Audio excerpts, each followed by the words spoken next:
Hi everyone. In this video, I'm going to show you how to delete all browsing history in Google Chrome, whether you're using a phone or a computer. Let's get started.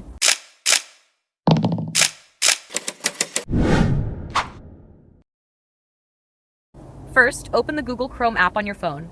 Then follow these steps. 1. Tap the three-dot menu icon at the top or bottom right of the screen. 2. Select History. 3. Tap Delete Browsing Data. 4. Under Time Range, select All Time to delete everything. 5. Make sure the following options are checked: Browsing History, Cookies and Site Data, Cached Images and Files. Important note: your autofill passwords may be removed if you choose to delete them. For safety, avoid deleting saved passwords unless you really want to reset everything. Then tap Confirm. 6. Finally, tap Delete Data. Done. All browsing history on your phone has been successfully deleted. Okay, that's all for today's video. I hope this video is helpful and makes things easier for you. If you find this video useful, don't forget to like, share, and subscribe to this channel.